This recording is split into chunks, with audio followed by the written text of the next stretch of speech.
Perhatikan ilustrasi garpu tala berikut. Jika sebuah garpu tala dipukul dengan sebatang besi, garpu tala tersebut akan bergetar. Getaran garpu tala dapat menghasilkan frekuensi gelombang bunyi yang bergantung pada bentuk, besar, dan bahan penyusun garpu tala tersebut.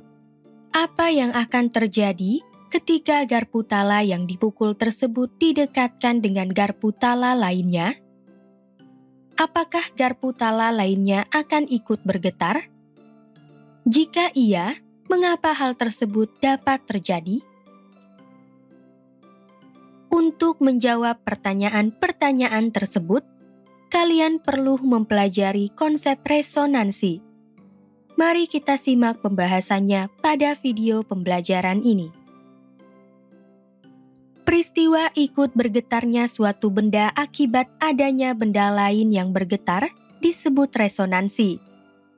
Syarat terjadinya resonansi dapat dibedakan menjadi dua macam, yaitu sebagai berikut. Pertama, frekuensi getar kedua benda harus sama. Kedua, frekuensi benda yang ikut bergetar harus sama dengan kelipatan bilangan bulat dari frekuensi benda yang bergetar.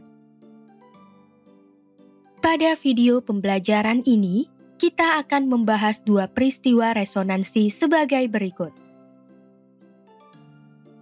Resonansi pada garpu tala, resonansi pada kolom udara. Mari kita simak penjelasannya satu persatu. Pertama, resonansi pada garpu tala. Perhatikan ilustrasi pada permasalahan di awal.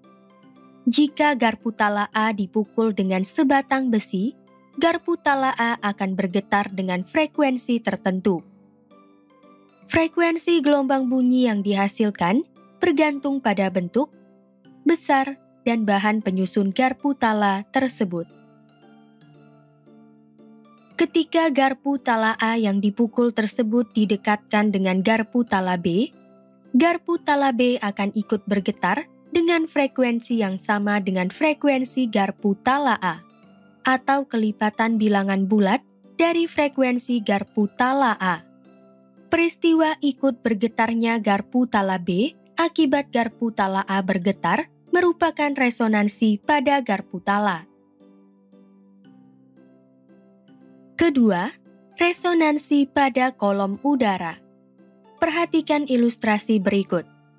Sebuah tabung yang kedua ujungnya terbuka dimasukkan sebagian ke dalam bejana yang berisi air secara vertikal. Bagian tabung yang berada di atas permukaan air dinamakan sebagai kolom udara. Jika mulut tabung yang terletak di atas permukaan air digetarkan dengan menggunakan sebuah garpu tala yang dipukul, molekul-molekul udara di dalam kolom udara akan ikut bergetar. Artinya, peristiwa resonansi dapat terjadi pada kolom udara. Syarat-syarat terjadinya resonansi pada kolom udara adalah sebagai berikut. Pertama, tepat pada permukaan air harus berbentuk simpul gelombang. Kedua, pada ujung atas permukaan kolom udara harus terbentuk perut gelombang. Untuk mencapai keadaan resonansi, panjang kolom udara di atas permukaan air harus diubah-ubah dengan cara mengangkat tabung secara perlahan-lahan.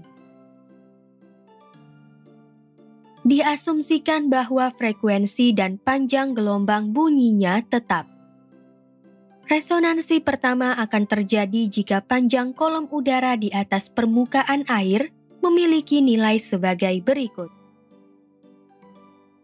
L1 sama dengan 1/4 dikali lambda.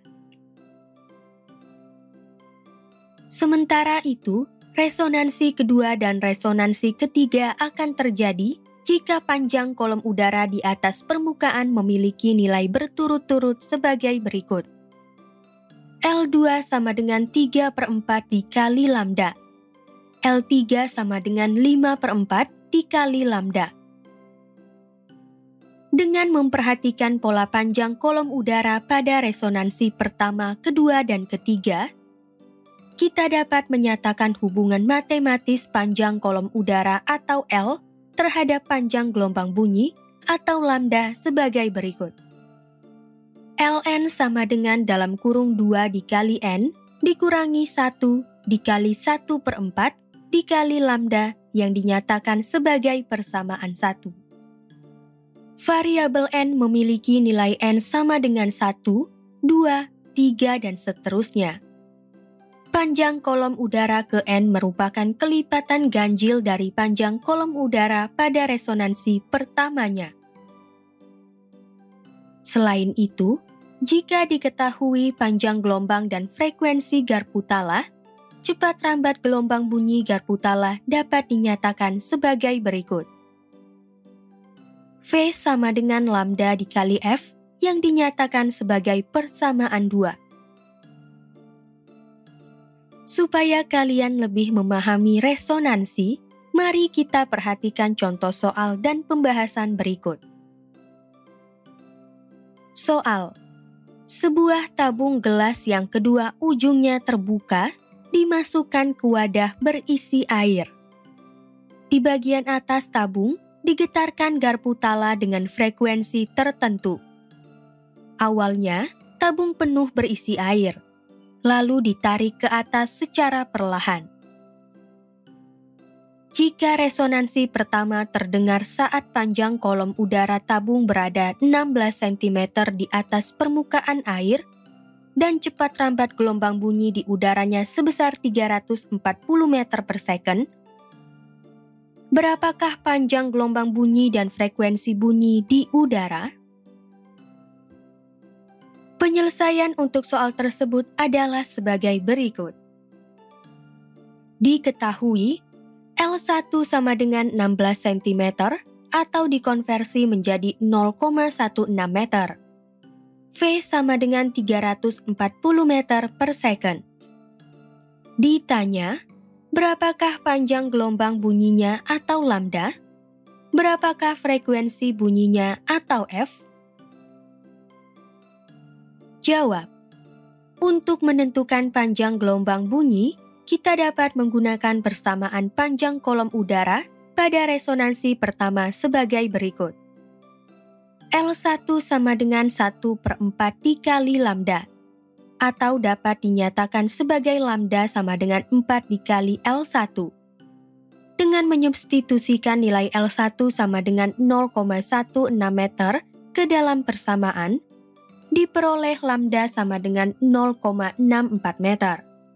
Jadi, panjang gelombang bunyi di udara yang terhitung adalah 0,64 meter. Selanjutnya, untuk menentukan frekuensi bunyi, kita dapat menggunakan persamaan 2 sebagai berikut. V sama dengan lambda dikali F atau dapat dinyatakan sebagai F sama dengan V dibagi lambda. Dengan menyubstitusikan nilai V sama dengan 340 meter per second dan lambda sama dengan 0,64 meter ke dalam persamaan, diperoleh F sama dengan 531,25 Hz. Jadi, frekuensi bunyi di udara yang terhitung adalah 531,25 Hz. Poin-poin penting pada pembelajaran ini adalah sebagai berikut. Pertama, peristiwa ikut bergetarnya suatu benda akibat adanya benda lain yang bergetar disebut resonansi. Syarat terjadinya resonansi dapat dibedakan menjadi dua macam, yaitu sebagai berikut. Pertama, frekuensi getar kedua benda harus sama.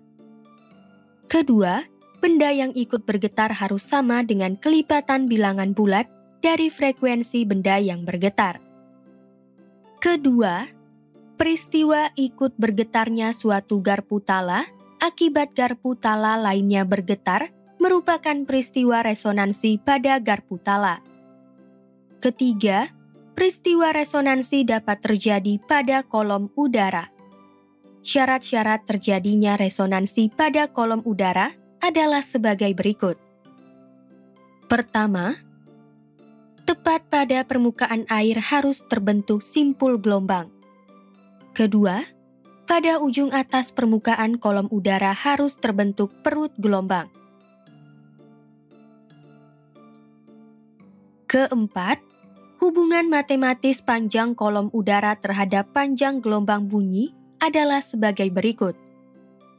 Variabel n memiliki nilai n sama dengan 1, 2, 3, dan seterusnya. Panjang kolom udara ke n merupakan kelipatan ganjil dari panjang kolom udara pada resonansi pertamanya. Selain itu, jika diketahui panjang gelombang Garputala dan frekuensi Garputala, cepat rambat gelombang bunyi Garputala dapat dinyatakan sebagai berikut.